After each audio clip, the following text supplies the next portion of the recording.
Hello and welcome to the second part of the analysis of the poem Good Timber by Douglas Malloch. I'm Sadia Malik and this is Unit 3 from the first year English textbook prescribed by the KPK Textbook Board.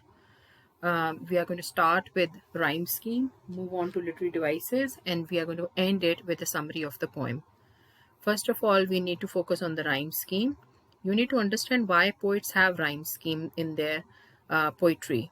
Rhyme scheme is one way of adding music to the verses. This was used since time immemorial, since time poetry was written. It was written in verse, and the use of verse is that it is easy to remember. You must have remembered your childhood nursery poems, Twinkle, Twinkle, Little Star, How I Wonder What You Are, Up Above the World So High, Like a Diamond in the Sky. So even here you notice that the biggest reason why you still remember it, that it was in rhyme. The words rhyme together, star with far and high with sky. So you tend to remember it more. And in the olden times, especially in the Greek era, even the formulas and the findings of physics, history, zoology, geography was written down in verse, because at that time there was no printing available, so people used to remember things by heart. And it was very early noticed by the human beings that if things were in verse, it was easy for them to remember. And it was one of the basic difference between prose writing and verse, that is poetry, that there is a rhyme scheme to it. Now, what is rhyme scheme basically doing? It is giving a sing-song effect to the poem, and it makes the lines flow easily. And obviously, it makes it more beautiful to the ear when you are listening to it. But how to look for rhyme scheme? So most of the time there's a question that can you please get the rhyme scheme or find the rhyme scheme of a certain poem. So what you need to do is the rhyme scheme of the poem can be determined by looking at the end words in each line. So I've already highlighted them in different colors. So if you look at the first stanza, for example, the tree that never had to fight for sun and sky and air and light, but stood out in the open plain and always got its share of rain, never became a forest king, but lived and died a scrubby thing. So you need to look at the end of the lines, fight, and then the second line ends with light. So the first line, the last word is fight, and the second one is light. And because the two have the same rhyme, the same sound, they both are given letter A. So A signifies that we have found the first rhyme in the poem. So we move to the next two lines, but stood out in the open plain and always got its share of rain. So the plain and rain, they rhyme together. And we realize that it is different from fight and light. So whenever the sound changes, you change the letter. So plain and rain, they are the same sound. So we are going to give them the letter B. Then you come to the next two. Never became a forest king, but lived and died a scrubby thing. So king again rhymes with thing. And this rhyme is different from the first two lines and the next two lines. So these line number 5 and line number 6 has a different rhyme. So we are going to give it the letter C. Same goes for the rest of the poem also. But then after you have done all the rhyming, you have given all the letters, you realize that there is a scheme to it. There is a design to it. And the design is that all the stanzas are made up of 6 lines, 6 verses, and all the verses, they rhyme together. So it is in a couplet. So or two verses, they rhyme together. So fight, light, plain, rain, king, thing. So the poem is written in a couplet form in which every 2 lines, they rhyme together with one another, and that creates a scheme or a design within a poem. So if somebody asks you what is the rhyme scheme of the poem Good Timber, you are going to say that it has a regular rhyme scheme of A, A, B, B, C, C. Regular means that it is the same repeated in every stanza. First line rhyming with second, third rhyming with fourth, fifth rhyming with sixth. Same goes for the third stanza, and then same goes for the last stanza also. So what is the structure? The structure is that the poem is made up of 4 stanzas. You can see that it is easily divided into 4 stanzas, and then divided into sets of 6 lines, which is called sussets. Sussets are the stanza which is comprised of 6 lines. Then there are stanzas which are comprising of 4 lines. They are called quatrains. Then there are stanzas which are of 8 lines. They are called octaves. So the basic names, they have been derived from Greek names for numbers. So sussets basically means a stanza which is made up of 6 lines. and it follows a consistent and structured rhyme scheme, meaning that every stanza follows the same rhyme scheme, that is A, B, B, C, C. First and second line, third and fourth line, fifth and sixth line, they rhyme together. And if there is a common structure, so you can say that's a regular rhyme scheme. And this rhyme scheme is very common to the poet. His rhyming pairs, which we call the couplet, the word itself means two lines. A stanza which comprises of two lines give the poem a sing-song effect resembling a song lyric. And as told you earlier that one of the basic reasons why we add verse to poems is to add music to it, and it is beautiful to listen to, and it's very melodious and musical, and you tend to remember them for a very long time. It's easy to remember poems than long paragraphs. Now we move to literary devices in good timber. Literary devices are how language is used.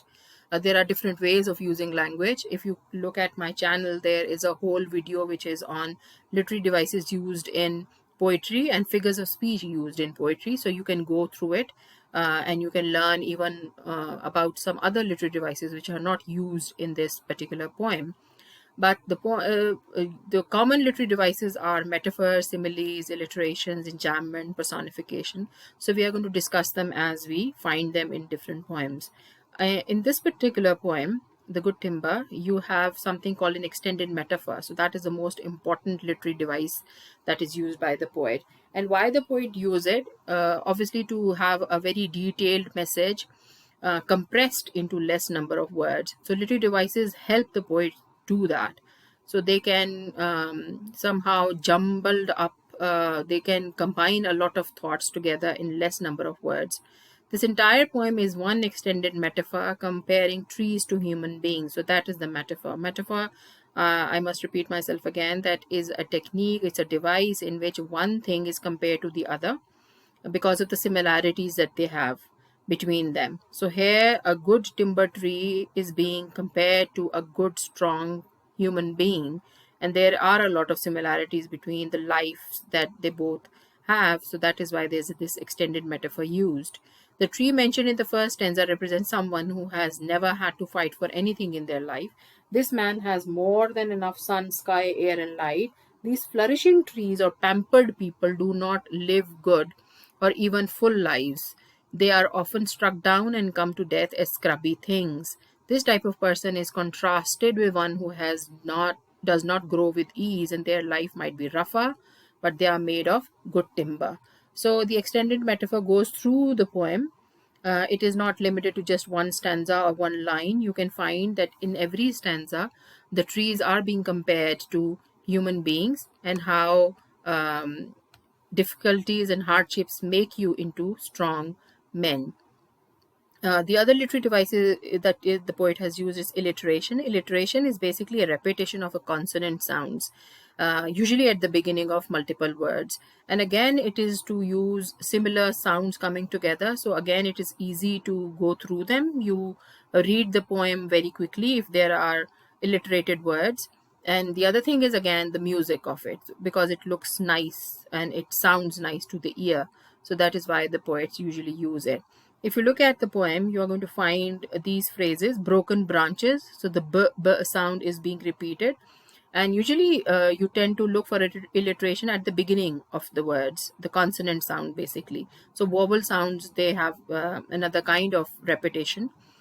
Broken branches, manly men, sun and sky, storm and strength, and law of life. So you can see how different sounds are being repeated. Broken branches, manly man has the m sound, sun and sky, s sound, storm and strength, st, the sound has been repeated, and law of life has l sound. The other feature that has been used in this poem is enjambment. Enjambment means that it is a technique in which you do not stop at the end of the line, but you continue. The full stop comes really at the end somewhere. So in this way, you can read the lines quickly. The thought continues in 1, 2, or even 3 lines.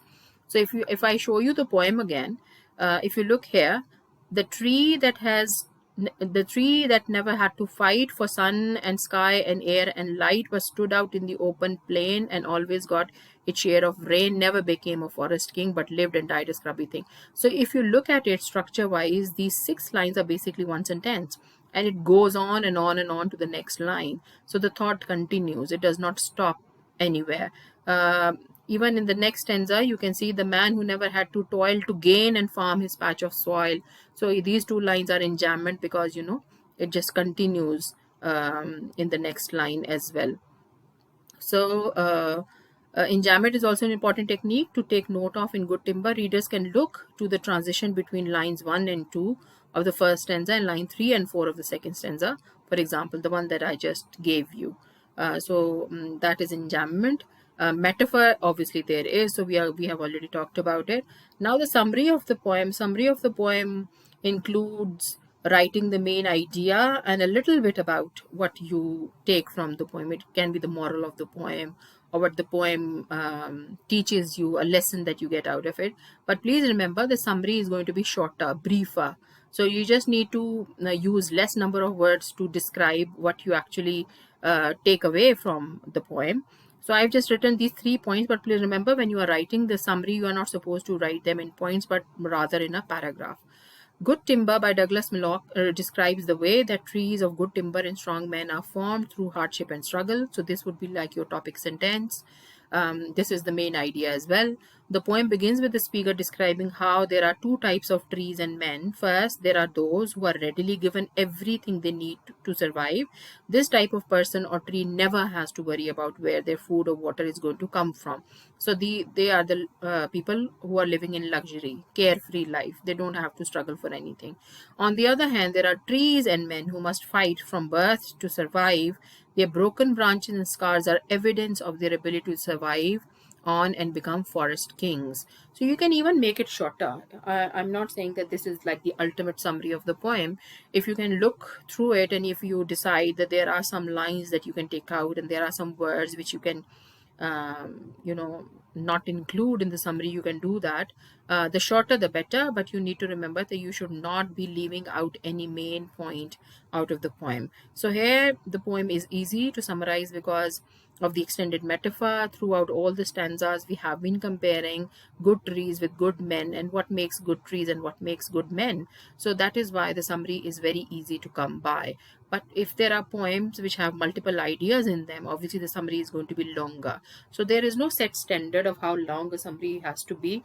It all depends on the content of the poem. If the poem has multiple ideas in them and the poet takes a very philosophical way of explaining them, then obviously the summary is going to be a little longer.